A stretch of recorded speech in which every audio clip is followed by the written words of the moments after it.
Burlington. Welcome to another edition of the King Kong Trail. I'm Doug Vandiver, sitting next to my beautiful wife, Amy Vandiver. Hello. And right across from us, Chip Giannettino. Did I say that right? Giannettino. Yeah, you nailed it. Oh, right. Well, welcome. Thank you. I heard about you talked about this on the radio station, and I'm like, now that's something I can get him to come on and talk about. And Are we supposed to know what day it is? Like, can I say Happy Veterans Day to you? Well, sure. Okay. Sure. Thank you. It is Veterans Day. It's a podcast, so they could Yes. play it back. Well, this is going to go out on Monday. So Monday the 13th. Yeah, 8 o'clock in the morning.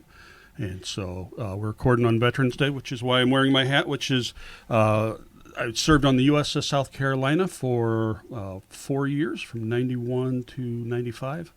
And what an experience. It was very cool. So I'm glad you made it back. I didn't go overseas or anything like that. My ship was in dry dock, so I did a lot of grinding and painting and drinking and things like that, which is, luckily I made it back through that. Right. But it was a great time when I was there. But so thank you. You are the owner and operator of KCPS. KCPS. One of those assemblage of letters, yes. KCPS Radio in West Burlington. 1150 AM. Right. And great station. I really enjoy listening to it. So we've been married 25 years, and for that whole 25 years, your voice has been the one that woke us up. Mm-hmm. So, Right. so we've been listening to that station. It's funny because now that we have the little spies called Alexa everywhere in our house, Right. Doug will have the radio station in his pocket, so when he's walking around, he can hear it, and then he has it going in one room and another room, and he can't hear very well. But I hear the radio station not only once, but 3 times because it's all slightly different and on each device. And I'm like going behind him, turning him off. But I mean, I'm still listening, but I'm like, I only want to listen to one sentence said one time as opposed to in, chorus. Well, half the time, too, I've got it in my hearing aids, so. Really? Yeah. So it's in your hearing aids? Yeah. It's just a great everywhere. station. Well, Yeah. Thank you for that. I appreciate that. Yeah. So what we like to do here on the King Kong Trail is we like to talk about Burlington. There's a lot of good stories out there about Burlington, and you are definitely one of them. You're not a local guy. You're not from here, but you are from here. You've been here, quite a few years. 36. But I'm Wow. not keeping track. So, so tell us your connection to Burlington, how you got here. You can't say by car because that's my joke. Okay. Darn. Well, it's a simple thing. I went to college and studied radio, TV, film, and I have a love affair with radio from long before that, from my childhood. And at the college I went to, we had to do all three. You couldn't specialize in one, so to say. So from there, I ended up in the television and movie business in California instead of radio, because that's where the jobs were at the time I was coming out. And also, I wasn't that good at radio, honestly. And so I did that work for about 10 years, and all the while I looked for radio stations to buy.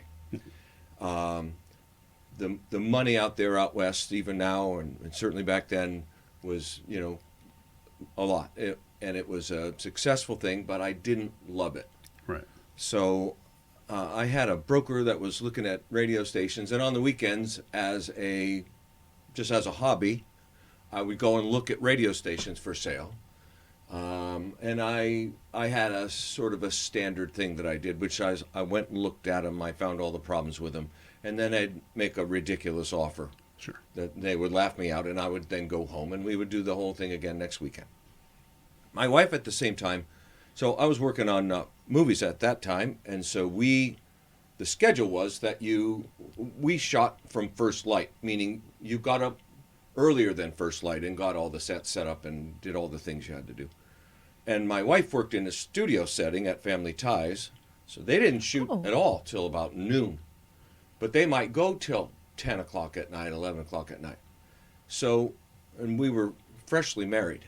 So I saw her sometimes on weekends, and we were in the bed at the same time, overlapping for some few hours each night. But it was no way to be married, frankly. Right. So my solution was, I'm gonna get more serious about buying a radio station somewhere, and then we're gonna go run it together, because we had met in college at the college radio station. So we did that. I kept looking, and this was one of the places. This radio station that I've owned all these decades now was very successful when it started in 1965, and went through the growing pains of having FM come along and these kinds of things. So the guy ultimately bankrupted. He was a very good operator. It was a very good station. I have all the files from those days, and he really did a great job. But ultimately bankrupted it. And it was off the air for 18 months or more. Oh, I didn't know that. I thought it was continuous. No. Okay. Belly up.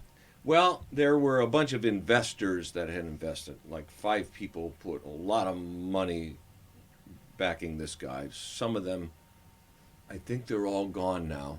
They were older then. I think they're all gone now. So, but I won't mention their names. But they're notable people from the community. And so I saw this one, and I flew to Chicago and took the train down, because I've never really spent any time in the Midwest. I had driven back and forth from the East Coast to the West Coast a number of times, but not usually through Iowa for some reason. And so I came on the train. I got off at the train station. This is 1987, probably. I'm always a year off. Yeah, I think 87. And it was October. And it was a day like today. Beautiful colors. Yes. The leaves were all changed. The river was beautiful blue, because the sky was blue that day. The weather was just spectacular. And It was calling to you. Yeah, I got off that train and I thought, wow, look at this. This is a hidden gem. And, of course, you could walk to the radio station from the train station, because at that time it was at 408 North Main Street. And so I walked in and met the lawyer there that was in charge of talking to me about possibly purchasing it. And we went in, and the building was a disaster. It was built in 1872, and it hadn't been taken care of in quite a long time. So we went in, and it was like 1974 or 5-ish feeling in there. Shag carpet and just awful equipment. I mean, it was good equipment in its day. But so anyway, we went through there, and I talked to him about, do you mind if I turn on? So the electricity was on, because they had to keep the heat going, keep it from freezing or whatever. So, do you mind if I turn on some of this equipment just to see if it works or whatever? Some of the bigger things, like the console. Right. And so I turned on them. He said yes. I turned on the console, and first there was like a flash, a small flash. And then there was smoke coming out of the seams of the big old Gates console. I'm sure you've seen them, built for industrial use, big old thing. And there was just a small electrical fire that was happening in there. So I turned it off and got that stopped. And I said, I think I've seen all I need to see. And he said, well, wait a minute now, because the building was a disaster. The equipment was terrible and old. There was nothing there that I could visualize being able to get together. He said, there's a piece of property that goes with this where the towers are, up on Irish Ridge Road. And let me take you up there, because that's in pretty good shape. Oh, okay. So we went up there, and yeah, it's a nice piece of property, and it had 3 standing towers on there. I mean, they weren't falling over or anything. So, okay, there's a little something here. On the business end, is pretty good. The transmitter looked like it was pretty good. And so, long story short, we go back to his office, and I do my regular thing, which is I make a ridiculous offer. Maybe You started a fire. Let's lower the bid. Yeah. I think I offered like 40% of what they were asking. I don't recall the numbers now, but it was still a lot of money. I was in my 20s. So I wanted a station I could own. I didn't want a bunch of people involved. because I had had bad experiences at other radio stations. You know, there's levels of management, and everybody up the line is telling you what to do on the radio. Right. And then criticizing everything you did immediately afterwards before you've even had a chance to. So I didn't want all that stuff. So anyway, he accepted the offer with such speed, and he just, bam, yes, we'll take it. And I'm like, uh-oh. I must have, there must be something wrong here. I mean, there was the game's up. no hesitation. And I thought, oh boy. And I said, well, okay. He said, I assume you want to put down a deposit. I mean, he was ready to get going on this deal. And I said, yeah, okay. So I get out my checkbook. For the kids in the audience, checkbook is a thing that we used to use. Anyway, so I wrote a deposit check, a decent size deposit check, and I got back in time to get on my train. And we didn't have cell phones or anything, of course, in those days. And so I get back home to California, and I tell my wife, pack your bags. We're moving to Iowa. And she's like, what? Because I hadn't necessarily told her. I had done this a million times, and nothing ever comes of it. You know, go and visit these radio stations, and then come back and tell her about it. But, you know, ultimately we didn't get it, so we'd been through this dance. So anyway, we're moving to Iowa. And she said, what are you talking about? I said, I made an offer, and the guy accepted it, and I wrote a big deposit check, and we're going to move to Iowa here shortly. Well, she had her, and had currently her dream job. I mean, she wasn't that excited about it. And she said, where, Iowa?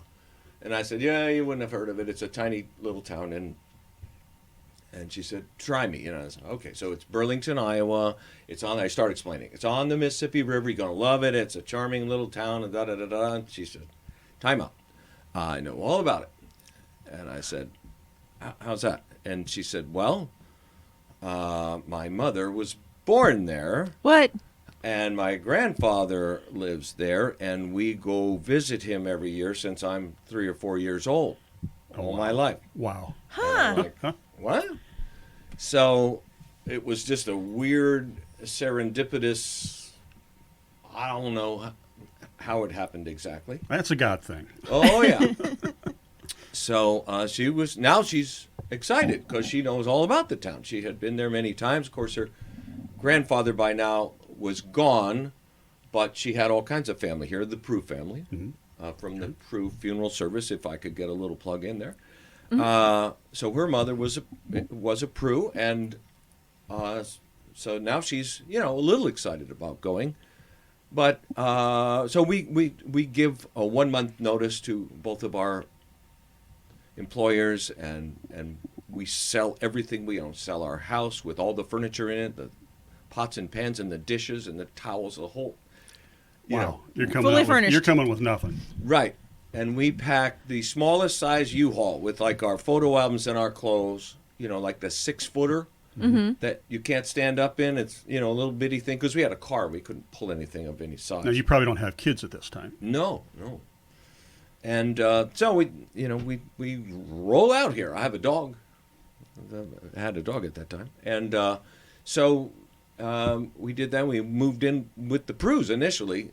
Burton Prue Sr. Does that mean something bad happened? Okay.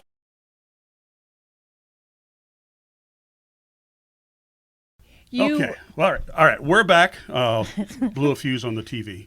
So we were at the part where you have a dog and you've got a 6-foot trailer headed to Iowa. Staying with the Prues. Right on. And so we get here. And now this is later in the year, so suddenly the town is a little different. It's colder. It's gray. There's no leaves on a tree. The river's not blue. I mean, like, now I'm starting to understand. I might have done something here in a rash way. Imagine. And but we got busy, threw ourselves into the work of building a radio station, because that's what it took, sort of from the ground up. There was nothing really salvageable, as it turns out, from the old one. and we had to start with the building because now I own the building. Now that's the one downtown with all the mural on it. Yes, yeah. One of the first things we did was wonder why the town didn't have a bunch of murals on all these old buildings in the way that cool towns do, and so we enlisted the art club. That doesn't sound right.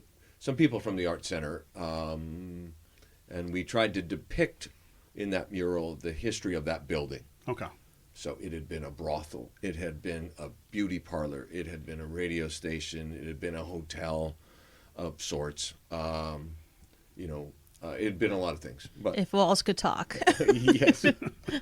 But ultimately, we over the course of the next few months, we got it up and running, and we had a pretty inauspicious start.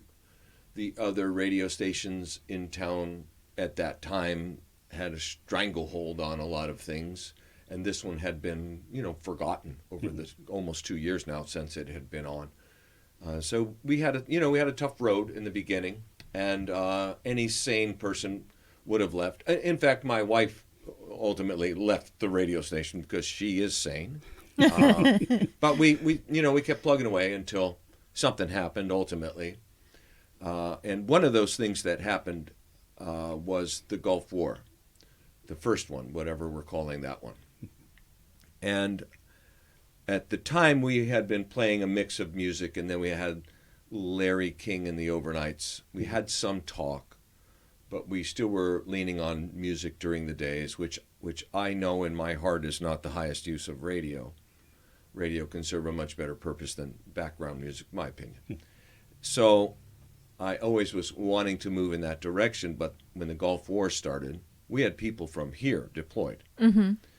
And I thought, wow, if I'm putting myself in the mind of the parents that have young men and women serving, and I'm going to cover this to the extent. We had all these networks, we had, they're all gone now in radio, but Mutual and NBC and CBS was our main network, and Westwood One and all these networks. And so they had wall-to-wall war coverage. There was that much going on, initially. Mm-hmm. Right. Luckily, it didn't last very long. But we went wall-to-wall with the war just because no one else was. I mean, everybody else, and I don't mean this in a derogatory way, their format was music, and they played music the whole hour or commercials, and then they might give you 3 minutes of news at the top of the hour. Right. Mm-hmm. I'm thinking that's not. We have kids from here deployed there, so it just happened. I don't know, and we did it wall to wall, and it put us on the map that this would be a station that would adjust to whatever was going on at a given time that we thought was important, that ought to be broadcast. And we started doing community things too. We started broadcasting like we did Bees games back when they weren't being done by anybody. We did just things within the community. And then a light bulb went off. Oh, the community cares about the community. And so when we do things in that direction, so we started getting away from the music. And I started, of course, the morning show with a variety of, not unlike Murphy Brown, I had a variety of sidekicks, dozens of them. Apparently I'm hard to work with. So it's a tough thing to do, the morning show for regular people. These are people that have jobs later after the show. Yeah. Mm-hmm.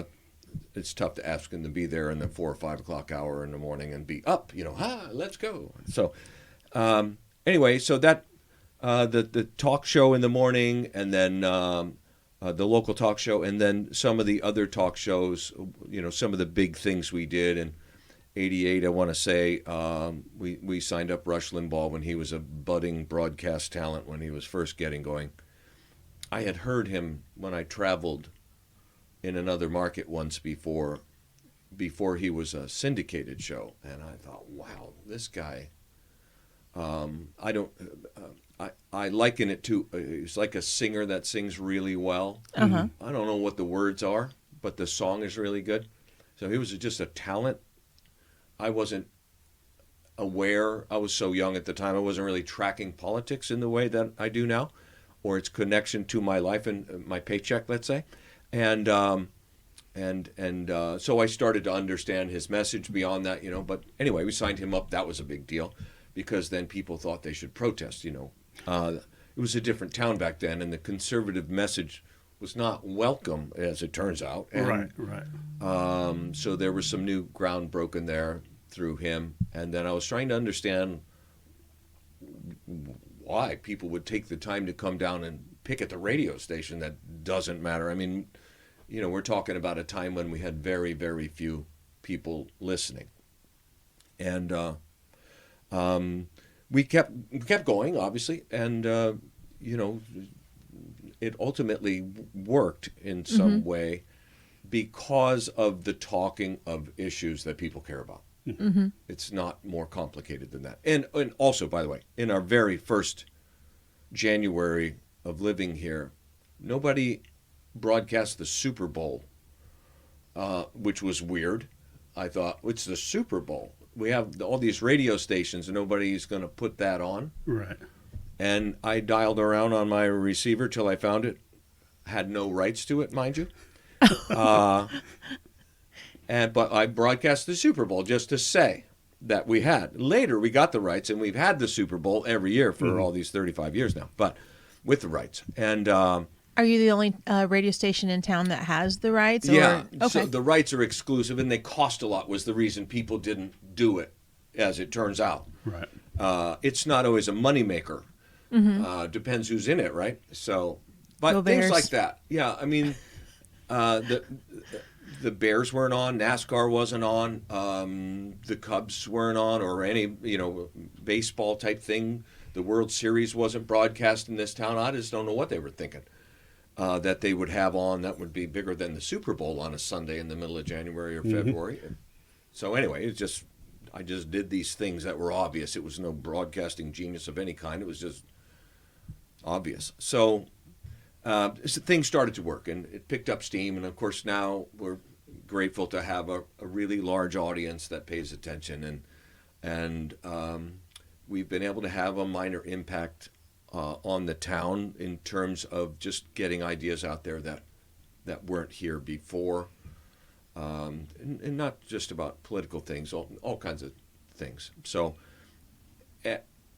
with that said, it opened my eyes to staying connected to the community. I guess all of that rolls up into a big ball of community.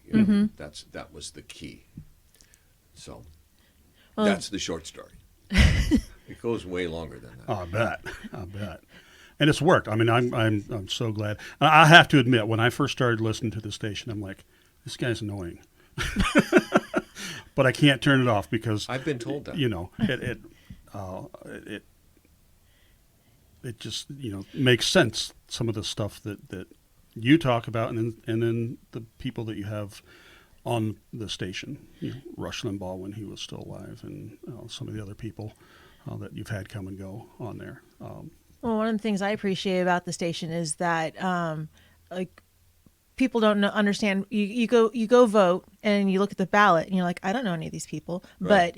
but through that radio station, you get to hear their side. I can't always make it to city council meetings, and I work, I have kids, I have things going on, and so that's not always feasible for me to go to things like that.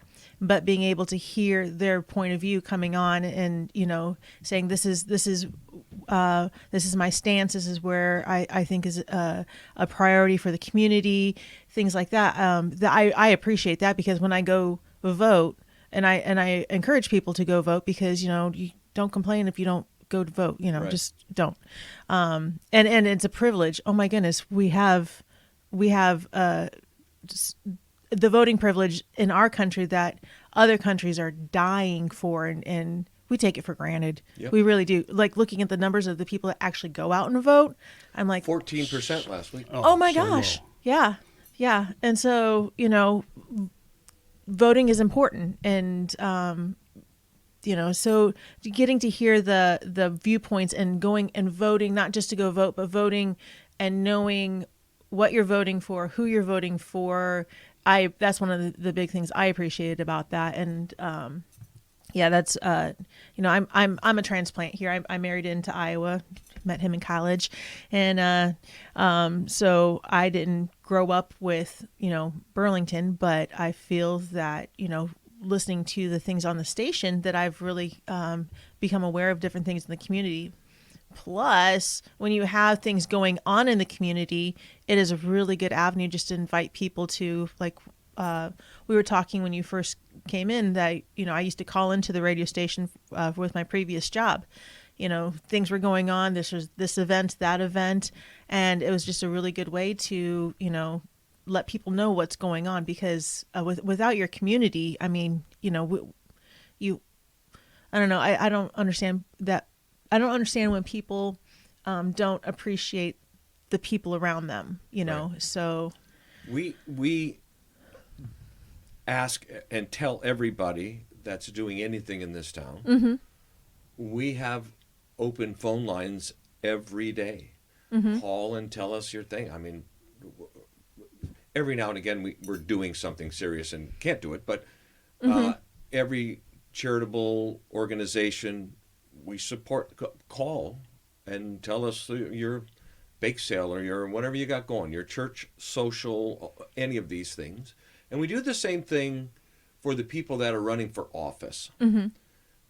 Many good people want to run for office, and some not good people run for office, of course. But I hate the 1 minute, 90-second debate format structure.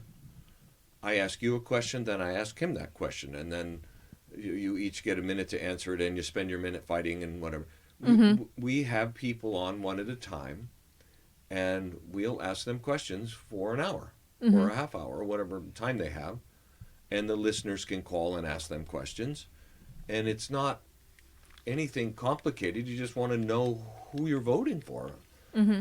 Like, it's amazing to me that people won't come on, Mm-hmm. including people that are on city councils or supervisor positions or school boards or whatever.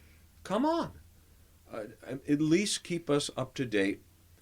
We can't go, like you just said, we have busy lives and we're working, got kids and other obligations and charitable things we're trying to do.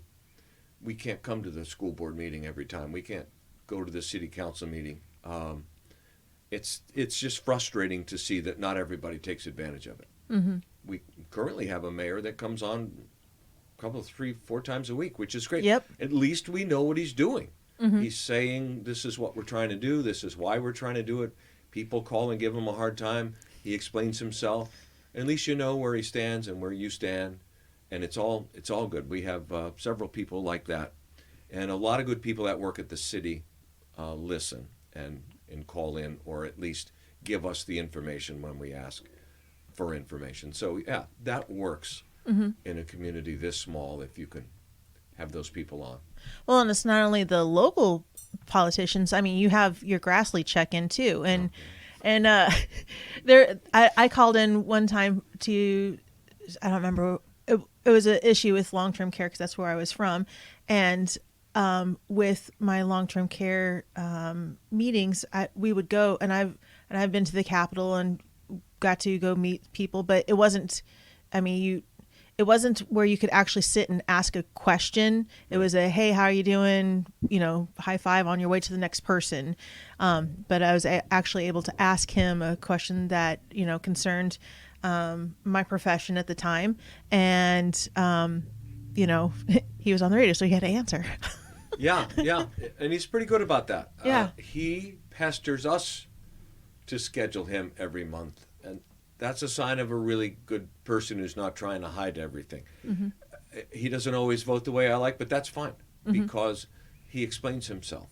And you can accept that explanation or not or whatever. Right. And I feel like that's why he's been around for 146 years. Because he can dialogue. And yet he'll talk. vote for term limits if they come up. He'll tell you that. But anyway, no, he's a rare person. A lot of the political candidates for even national office, like president, will come on because of Iowa's status as first in the nation caucus. They'll come on where we wouldn't normally have a shot at them. I mean, we've had presidents and paupers on, and everybody in between. You know, that's good. I feel like everybody has a story, even if they don't have something they're trying to accomplish. We used to do a segment back when it was allowed, where we just open the phone book every morning and just put our finger on a line, blindfolded, and call that person and try to get their story. Like you're asking me these questions, I would ask those questions of just some random person who answered the phone, you know, back when there were home phones and these kinds of things.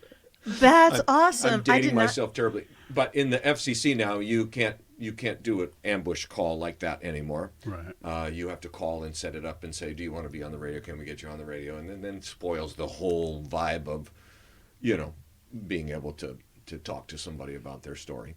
But we did that for a while, and that was great fun. That was back when there was checkbooks and phone books Right. and no cell phones. And landlines. And Yes. landlines. And we don't even have a landline. Well, we have a phone on the wall, but it's for decoration because it's one of those rotary ones. Yes. It was your Yeah, grandma's. it's got my And grandma's. have you seen the phone book lately? There's 10 It's like- people in there. Yeah. It's Yeah. Yeah, it's so little. It's just like, like back in the day when wrestlers would come by and they'd rip up phone books. I'm like, yeah, it's nothing now. It's just- yeah. grandma ripping up phone books. Yeah. Yeah. So one of your interviews that you had kind of sparked your interest in another program that you actually we actually had you come on to talk about, and I'm really excited about this program. I heard that interview that you did with Tiffany Hopman. yes, yeah, and do you want to talk a little bit about that and how that Yes. came about? Thank you for directing me there. It's always awkward to talk about yourself. Tiffany was an interview. So we have a gal that tries to coordinate the interview so we don't book people all on the same day, and I'm really bad at that. So Tina is her name in our office, and she booked Tiffany because Tiffany had a project that she was working on in Danville at the cemetery. I think it's called the Jaeger Cemetery, but it might be pronounced different than Jaeger. It might be Jaeger. Jaeger. Yeah, that's it. It just came to me cold. You know, if it's a book interview like an author, I'll read. You know, they'll give me the book a week ahead of time, and I'll read it, and then I'll know something. They just handed me this flyer that Tiffany had, something along that line, that said Wreaths Across America, and I'd certainly heard of that before. So I'm like, oh, okay. So I didn't do any research on it. It was a short interview, supposedly 10 minutes or so, and so I met her over the radio. I mean, she called in, and I'm interviewing her about this project. Apparently, there are around 110 veterans laid to rest at the Jaeger Cemetery in Danville, and she wanted to sell enough wreaths through Wreaths Across America to put a wreath on each one of their graves. And I thought, wow, that's a really great thing. I'm glad we did this. And, of course, we tried to help her out at the time, and through the course of interviewing her about this organization, I came to find out more about Wreaths Across America, which is a national organization. Well, it's international, in fact. But so I made the comment to her. I'm sure we have this at Aspen Grove, because I had been years before on the Aspen Grove tour that they did as a fundraiser. One time it was at night, and they had actors acting out the roles of the famous people there. It was quite interesting. And it's incredibly historic, Aspen Grove, and it actually predates the state of Iowa being a state by 3 years. So it was a cemetery for the Wisconsin territories, and it just has a fascinating history. And I assumed it had this program that she was trying to do at her cemetery there. So after the show that day, I called out there, and Mike Bloomer is I call him the superintendent, but he has a different title. I don't know what it is, but he's in charge of running the day-to-day of Aspen Grove, and a great guy. And I had known him from before because I had interviewed him years ago about he and his son restored the Civil War section of the Aspen Grove Cemetery. There's a whole section for the Right. Civil Yeah, War. it is beautiful out there. Yeah. Mm-hmm. And they had raised the funds and did it themselves. I mean, became trained at this skill. And so great guy, Mike and his son that helped. I think his name is Jace. And so I said, do you have Wreaths Across America? And he's like, no, we don't have that. And I'm like, are you sure? I mean, I was certain. And he said, no, we don't have that. So I called Wreaths Across America, my next call, and I said, how do I sign up to do this at my hometown cemetery? And it turns out there's a little bit of paperwork and what have you to do, but they were excited to hear about our cemetery, and we went through the paperwork process of I call it opening a local chapter. It's not called that at all, but that's the easy way to think about it. Right. And so I did that, and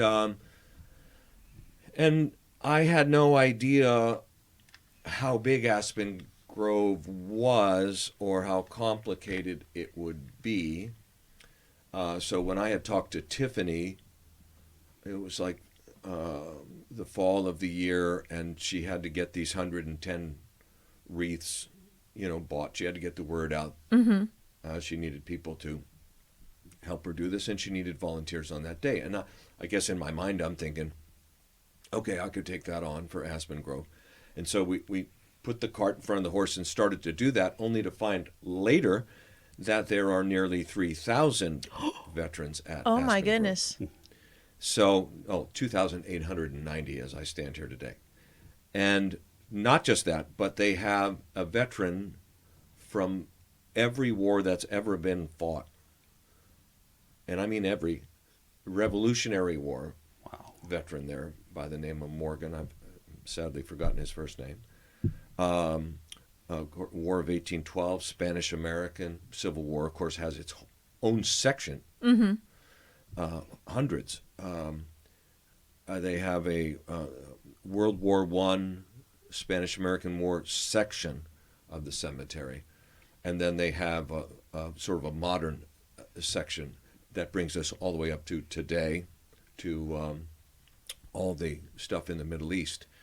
And that number, 2,890, was just nothing that I had anticipated. So I called my people at Wreaths Across America. They have a liaison that tries to help you. It's our first year. We don't know what we're doing. Right. So they're trying to give you guidance. And she's saying, listen, you need to make your goal for year one something reasonable. You can't sell 3,000 wreaths in your first year, and you've got a late start already, and you don't know what you're doing, and you don't have any groups organized. And I said, oh, okay, that sounds like good advice. And so initially around the office there, we were talking about 300 to 500 wreaths would be probably something we could do. And we had, several months to get it done, and, we would do it on the radio, and I would go out to service groups and try to speak and what have you. And then it occurred to me at some point, as I talked more to Mike Bloomer at Aspen Grove. By the way, the board at Aspen Grove had to give permission. I mean, the thought of that we're going to have hundreds of volunteers out there, that we're going to have this big hubbub on this day. I mean, Right. they're taking a leap of faith that we're going to do this right and get it done in a way that reflects well on them. So thank you for that, board of directors. But Bloomer made all that happen. But when he gave me these numbers, we got to talking about how we're actually physically going to do it. And he mentions it's 133 acres. Oh, I didn't realize it was that big. Oh, yeah. There's 6.5 miles of roads in there. And I'm thinking, wow, okay. Well, where are the veterans? Because I'm visualizing this Wreaths Across America started at Arlington National Cemetery, a place I had been several times in my life. And, there's way too many of them, 300,000 in round numbers. But they're all right there. There's no going and finding them. When you look at Aspen Grove, yes, there are veterans cemeteries for various wars, but there are also thousands of veterans the bulk of them are buried in their family plots or with their families. You know, they're not in the particular designated places, if you will. So now it becomes, oh, how do we do that? Anyway, in the course of talking about that, I said, well, what happens if we sell 500 wreaths, our goal for year one? How do we decide that you get a wreath but you don't? Right. How do we decide, you know?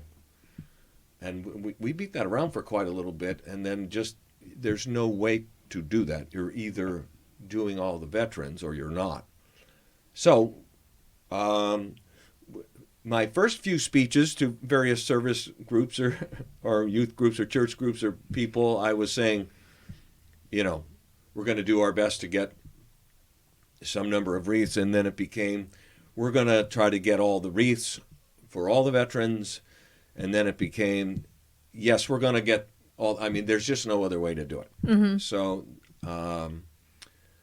we, as I stand here today, with a deadline looming of November 27th, that's the Monday after Thanksgiving, that's the cutoff date for us telling the wreaths people how many wreaths to send.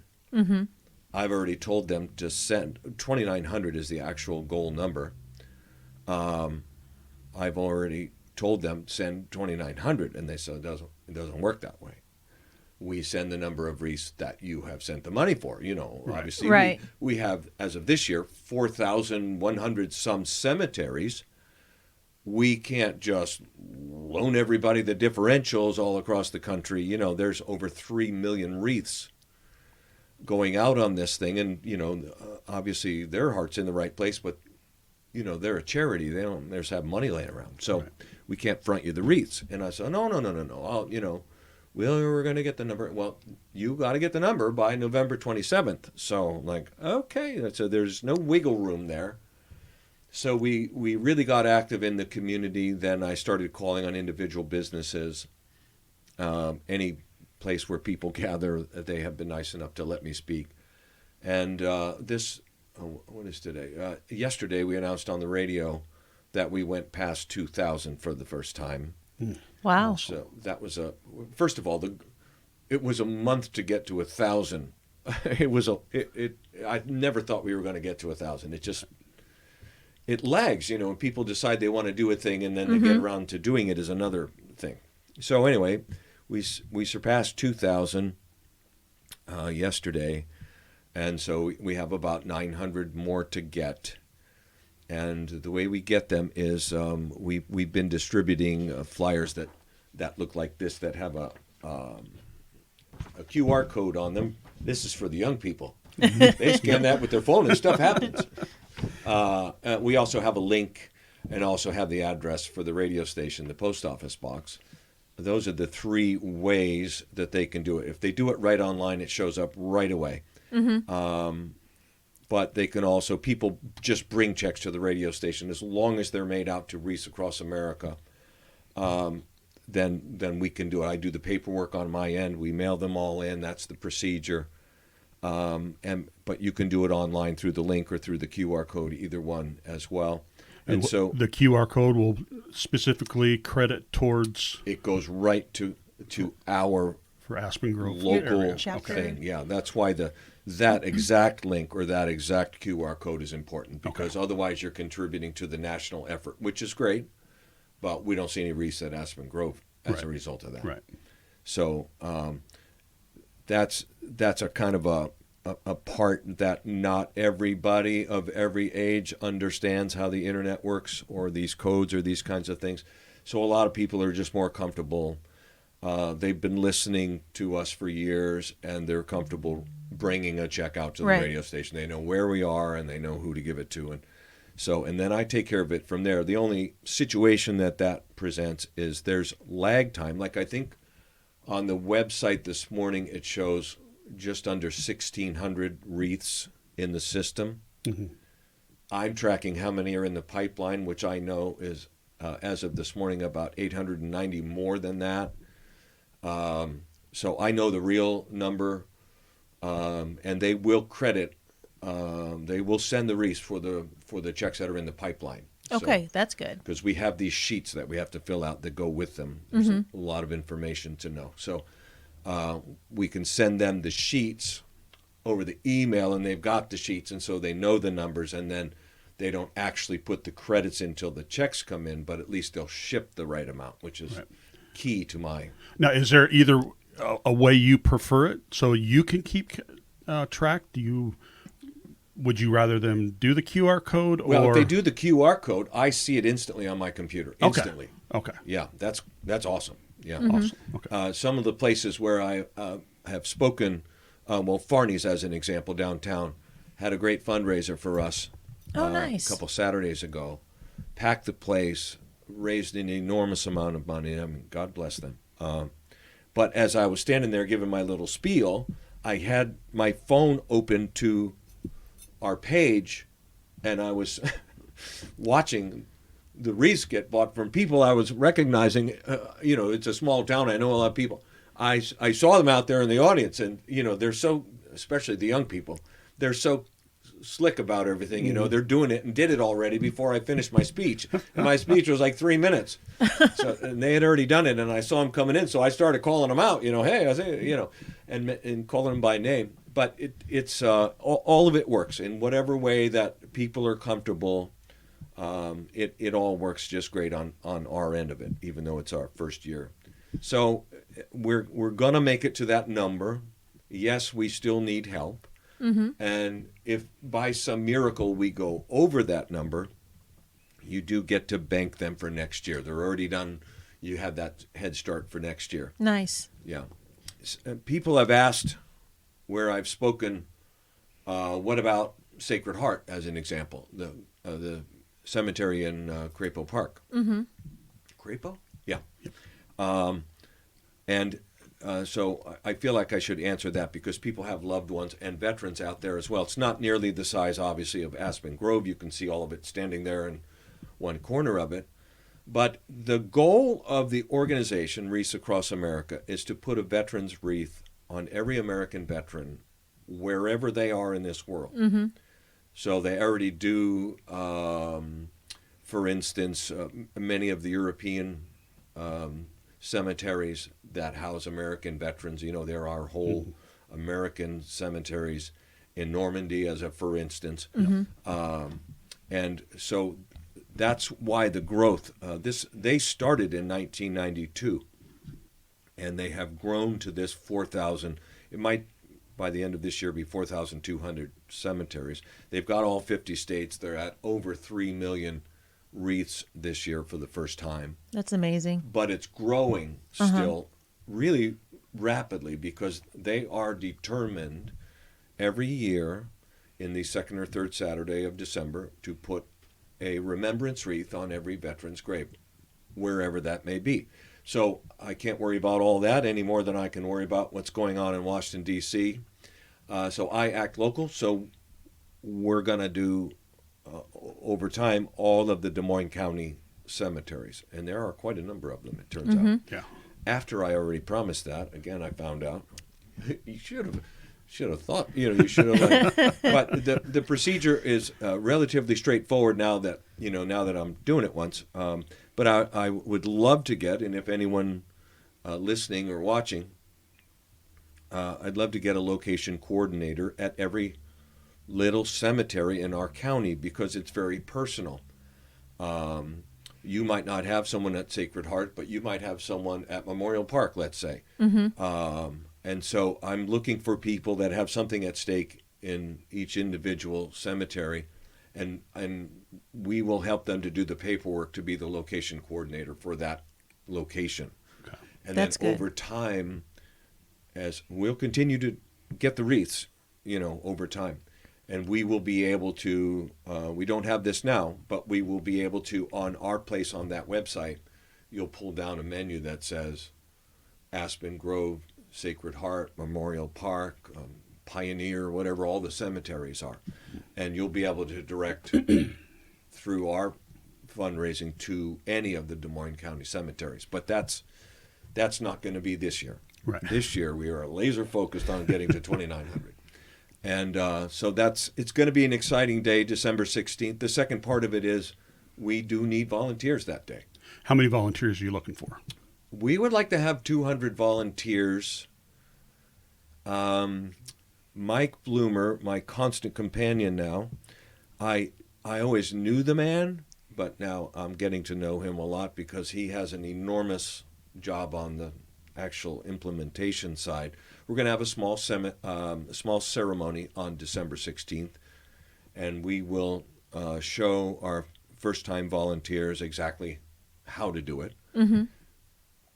He'll have the cemetery gridded up into grids so you know where you're going. Mm-hmm. We will have pallets of the wreaths at the corners of the grids.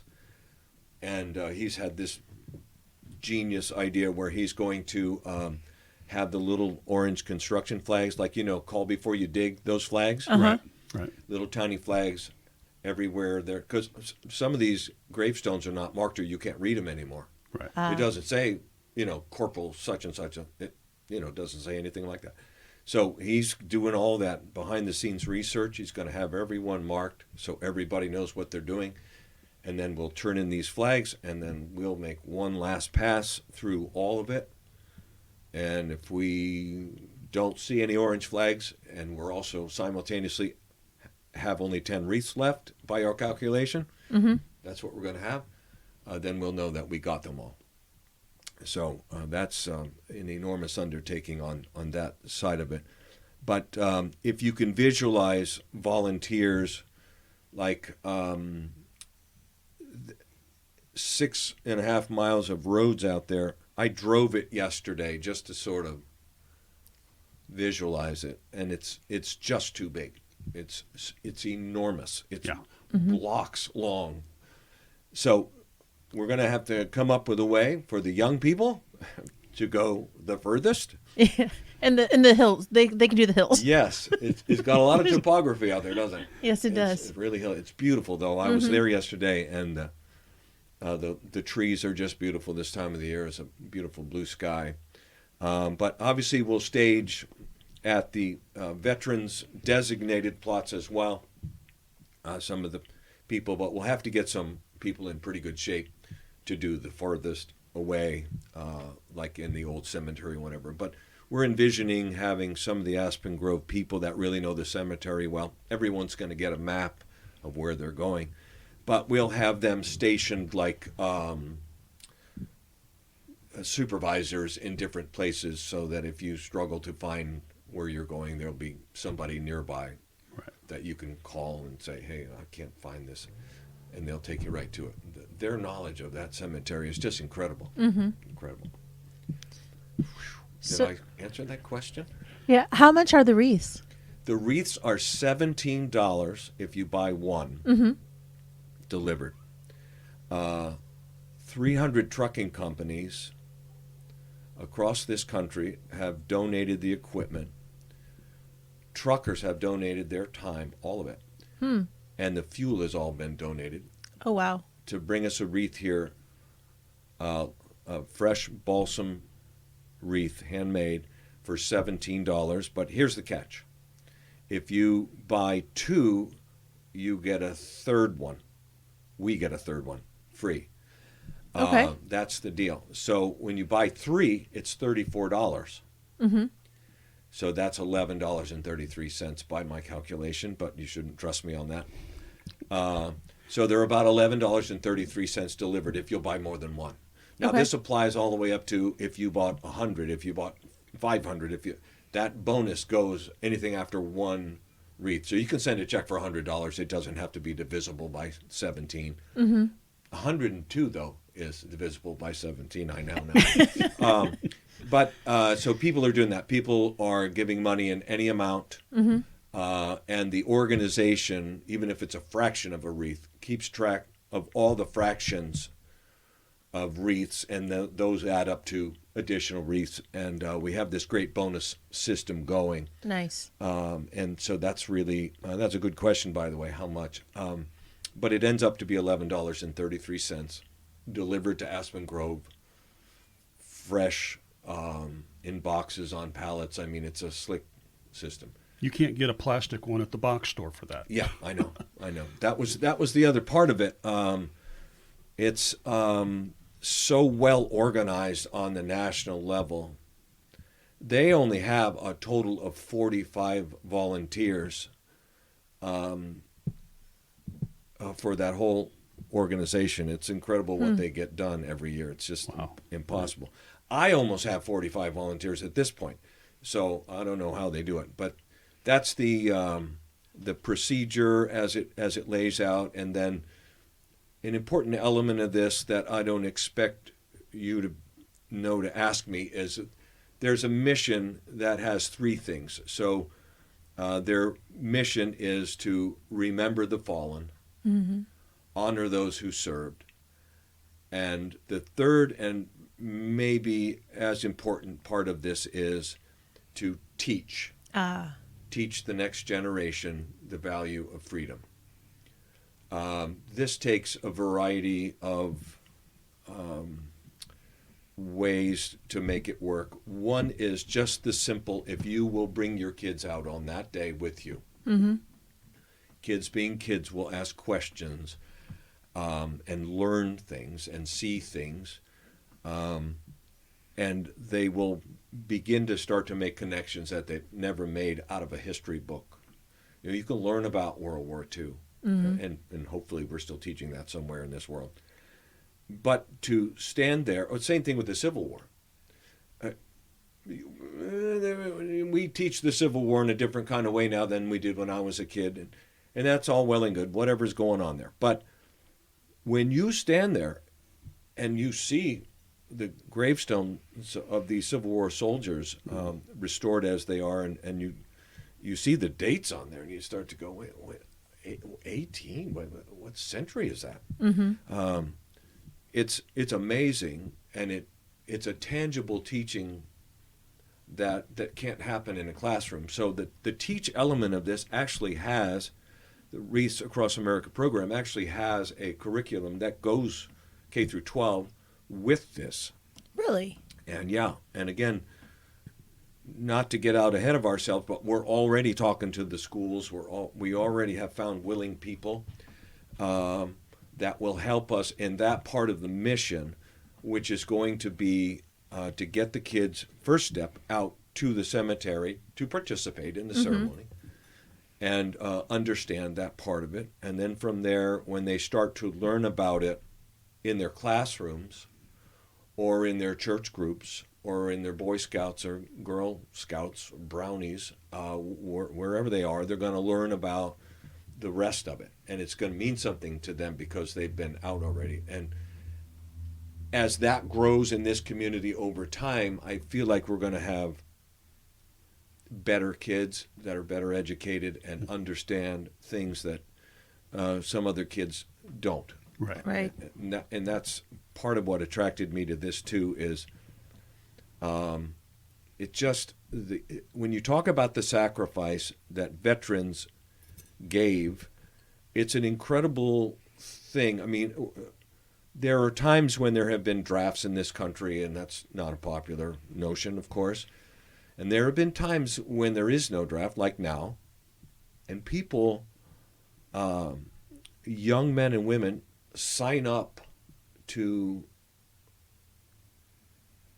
do this thing that could very easily result in the ultimate sacrifice. That is to say, give your life for this country. I mean, the thought that people could do that at that age. I think of when you hear these stories, and we've interviewed many of that greatest generation over the years. Most of them are sadly gone now, but I mean, they left high school at 17, lied about their age, went in the service. I mean, went directly over and fought, and it's incredible. I think about when I was 17.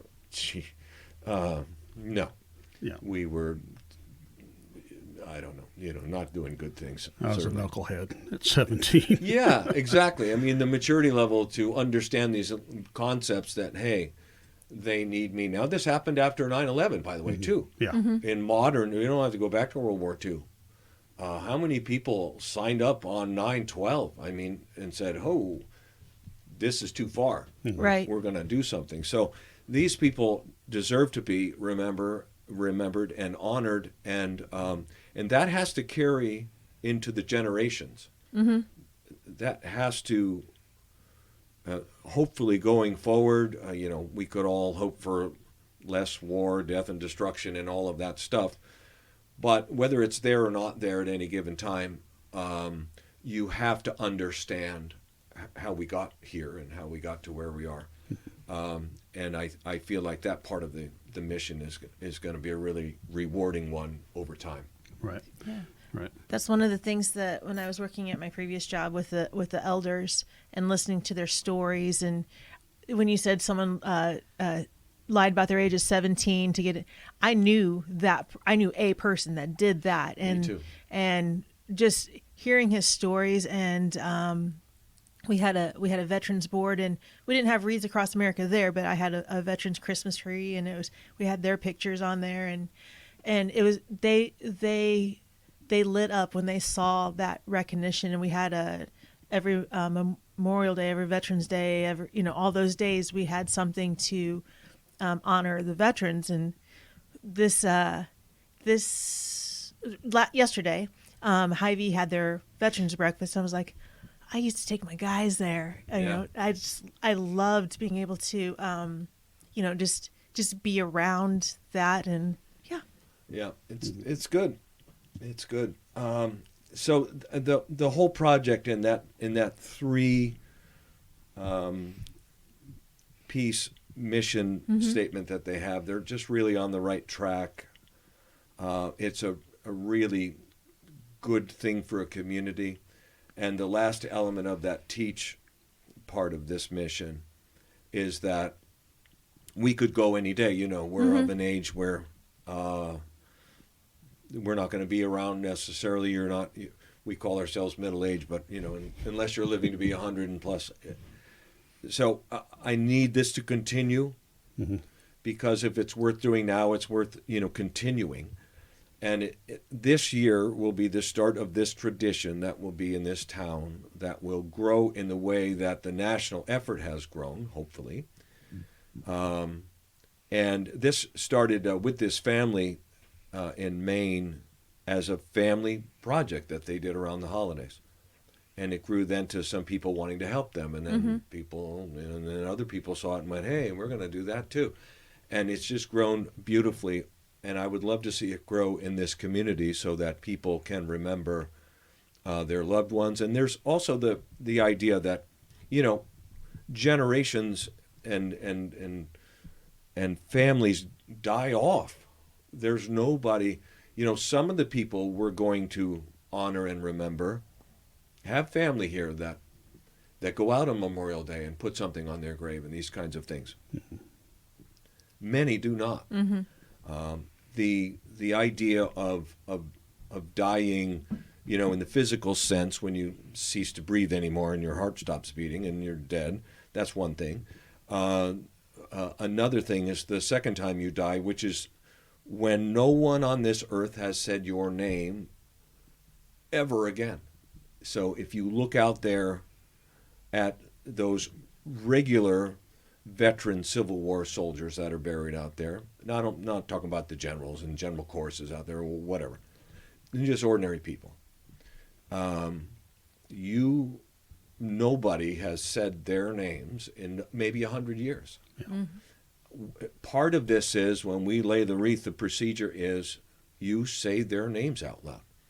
You honor them with introducing them and remembering them now to this current generation. And right.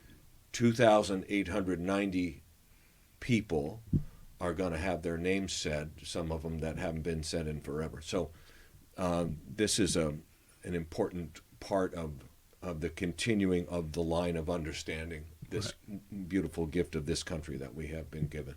I think it's an amazing thing. So we know how to get the wreath. How do we volunteer? Same thing. The QR code or the link. The link either one and the QR code go directly to the KCPS radio for Aspen Grove section of Wreaths Across America. And there are two buttons there. The first button says sponsor a wreath, and this one next to it says volunteer. Okay. So it's a simple matter of putting your name and hopefully a phone number or an email address or some way that you can then be in the information flow. That says, we're going to be here at 10:45 on this day. You're going to park here. You're going to sign up at this table. And then we're going to have this short ceremony, and then you're going to go these places. So we can get that information out to everybody at once, and that we know that we're covered. Mm-hmm. I think we currently have 40 or 50 volunteers, something like that. It's because I've been focusing on the wreaths part, not the volunteers part. So I'm going to have to do that switch over here pretty soon. But if we don't have, let's say we had 100 volunteers come, it's going to be a long day, and just because of the logistics of it.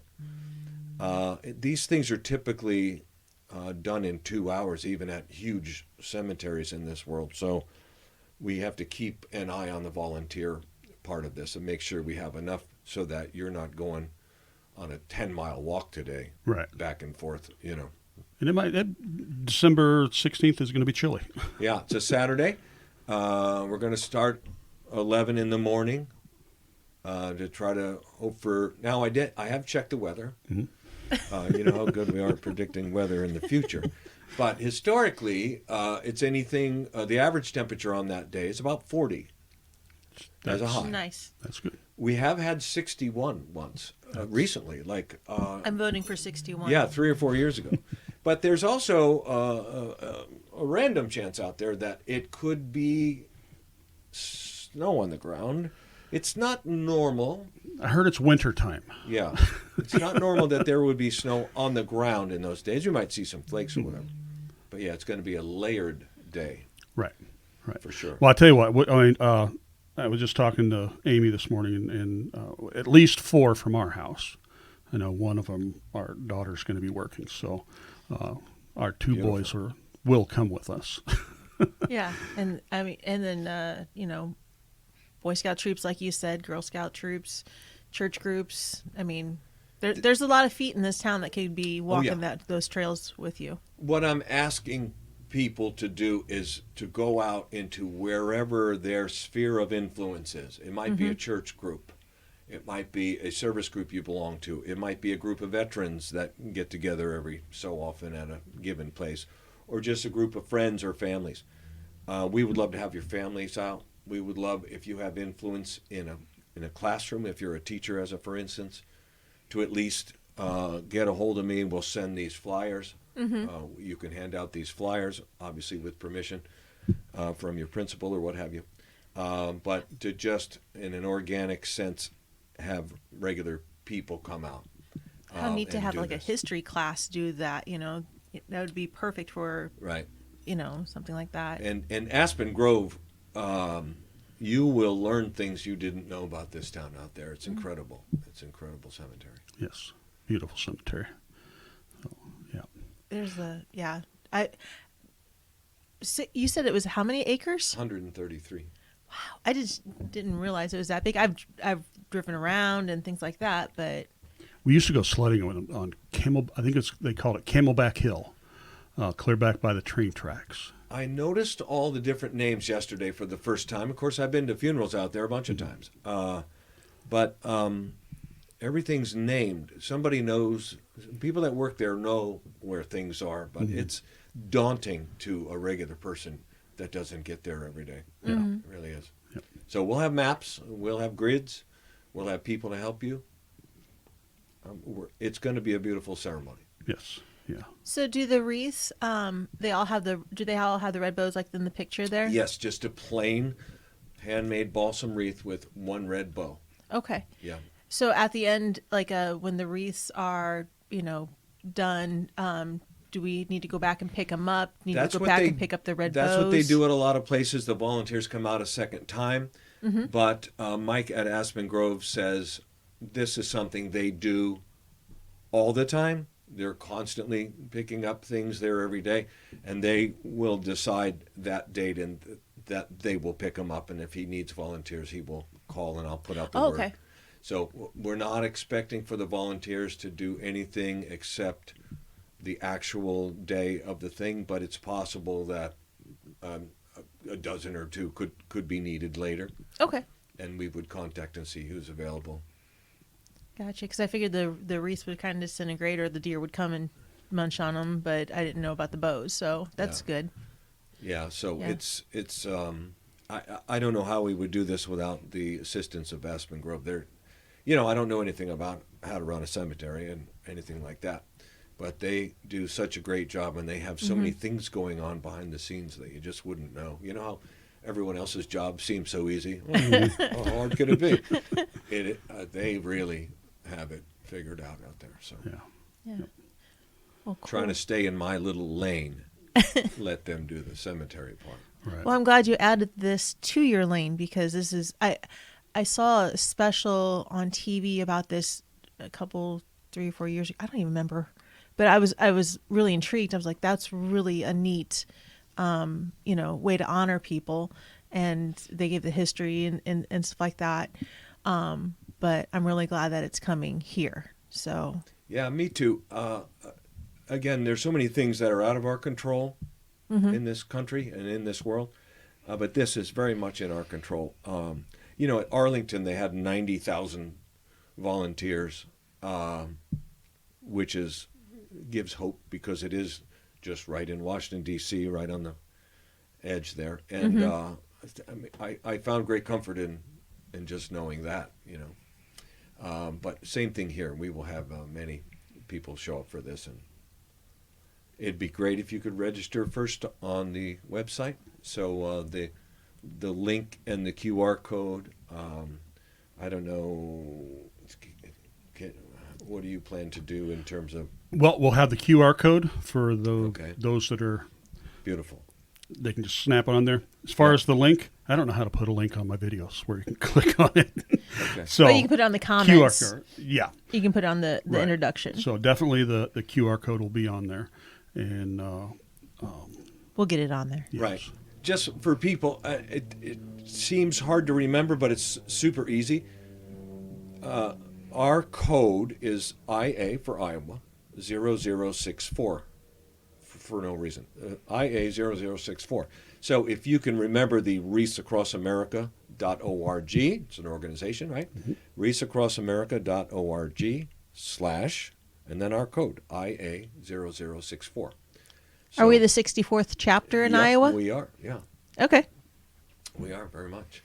And I'll give a quick shout out to, for those of you up in the Danville area, Tiffany Hopman still has not made her goal. We're going to help her get there as soon as I'm done getting these 2,900. But for those of you that have loved ones or are Danville-based people, she is there. She is IA 0055P. I don't know why she has a P. Maybe because it's a private cemetery. I don't know. I'm not sure. But she's also in the countdown period to get all of her stuff in. Right. But- Can you see, like, if you click on different places, can you see where there's a goal and how close people are to their Yes. goal? Okay. Yep. With either of those two codes, when you go there, you will see how close they are to their goal. They'll tell you the actual number. Again, I will say for our people, we have 890-ish, more than that in the pipeline. Those might never show up until after the fact. If you can visualize on their receiving end, so besides the 4,000 plus cemeteries, most places have 4 or 5 or 10 or 12 sponsorship groups like we are for this one. They don't have one. You have to be a very, very small cemetery to have one. Like Tiffany's is a great example. If there's 100 wreaths, you can probably do that as one person. But most of these places have a lot of sponsorship groups all trying do that for that one goal, because they all have their different things. Boy Scout troops do this as a project. Chambers of Commerce, different ones do this thing. So they have on their end of it, especially toward the deadline, tens of thousands of envelopes coming in every day from all of us out here. And each envelope has bunches of checks and papers that go along with them. Everybody gets a sheet. It's a logistical nightmare on their end, so they get behind and don't get that. So it's up to us to keep track of what's in the pipeline, and then we get the right number of wreaths.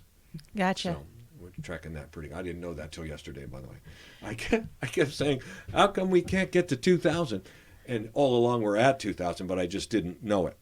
So that was a pleasant surprise then, right? Yes, it was a great day yesterday because, I don't know, been pushing this rock up a hill a little while, and it was starting to be a little discouraging because I know every place I've been and every person I've talked to, they've responded. Nobody has said, that's not for me. Right. Nobody. Right. The businesses I've gone to have been just terrific.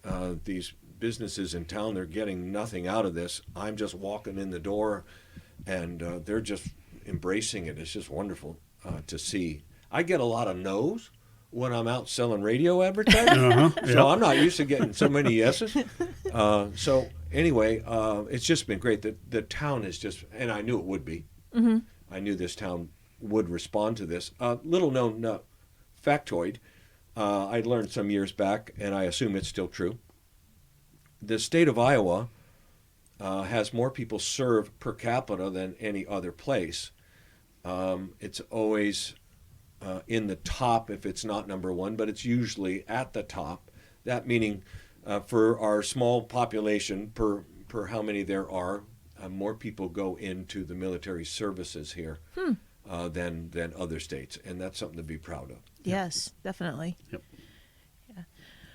Yeah. So is this organization, I'm sure it is, a nonprofit? Yeah, it's a 501c3. Okay. So a lot of people at the end of the year look for places to donate before, Right. And they can go ahead and afterwards even just go ahead and pop it in for the next year's. And it'll go for next year, yeah. Okay. And I know this only because when I deal with corporations, I have to get them the tax sheet, which I have. Bam, hit them with that. And they get their proper, whatever it is they're doing, with the tax deduction. So, yeah, absolutely. Okay. Yeah. I kind of figured it was, but, while people are thinking about this and maybe watching this after the fact, if they, go back to it and be like, aha, that's some place I can, get behind. And They make a real point to say at Wreaths Across America, it's a year-round effort if you're doing it right. So I haven't been doing it right. It's my first year. We only just got around to it. But I see what they mean. If you're doing this right, you're at least organizing people, even right after you've finished your thing in January, getting scheduled to speak at various groups, youth groups, and wherever you can speak, and make it a year-round effort, and it makes it a lot easier. So we'll take that advice for next year. Well, this is your inaugural year, so it'll be a year to grow and learn, and Right. And do you know how many cemeteries are in Des Moines County? I don't know the number, but 3 of the businesses that have really helped us out so far with big donations has been Lyda Burson Metz, the Prue Funeral Service, and the Lunning Chapel. Okay. Those 3, all when I said in subsequent years we're going to get to all the cemeteries in Des Moines County, they all went, oh. And I went, wow, what does that mean? Do you know what you're saying? And I said, well, I think I do. And then they start explaining there are a number of them. There's small cemeteries scattered all over. It's, people that are way out in the country and on farms and stuff. They have these little cemeteries, little pockets of things. Like an example would be on the bluff over on 6th Street, North Hill. There's a cemetery that goes back to the Civil War there, just like several city lots worth, with houses right across the street from them. I mean, it's not even big enough. There's not like a parking place. It's just this thing. I don't even know what it's called. The 6th Street Cemetery? I don't know. Yep. But we got a guy that wants to buy an extra wreath and put it there this year because he's got someone there. So Mm-hmm. I'm like, yeah, you know what? I rode my bike past there one time. I remember that. Yeah. But they're all over. Yeah, I remember there's one just outside the ammunition plant fence. Going out there, it's like driven that road millions of times, and then looked over one day. It's like there's like headstones there. Never seen that. Right. It's just amazing, and this got to be old, Yeah. really old. There's a little bitty one on the way to the landfill. Out, Yeah. whatever In road fact, that is. at Flint Hills Golf Course, at where you tee up for number 1 and number 10 are back to one another, so the front 9 goes that way and the back 9 goes the other. There's a little tiny stand of trees right as you're standing on the 10th tee, and the clubhouse is just right over there, and there's just a little stand of trees, and there are some graves right there. Really? Somebody's ancestral whatever, Steingraber, I think is the name on the stone. And it was probably their land before it was, belonged to the city or what have you. And yeah, they're tucked away in some places. And so we're going to find people for each of these cemeteries, and we'll get one location coordinator for each little one, and then we'll still continue to do the fundraising aspect of it, but share with, whoever's. Right. Nice. Right. Yeah. So the December 16th, you said the second, is it the second Saturday or whatever? Is that the nationwide? Yeah, Everyone it's does it at the same everybody time? on that day, except for my friend Tiffany in Danville. They have a conflict with something, so they're going to go the week ahead, and they had to get special permission for that because the idea is that everybody is going to be on the 16th. She's going to be on the 10th, I think. Okay. But yes, coast to coast and all over the world. In fact, you see on the flyer it says National Wreaths Across America Day. So the idea is everybody in one shot, we'll do the remembrance on that day. So that's exciting. I'm happy to participate in it, and we hope to get some good photos and footage of it. So next year when we're out explaining things to people, I don't have to show them. The video that I show now is the national organization doing the various places. I want to show, our place. Sure.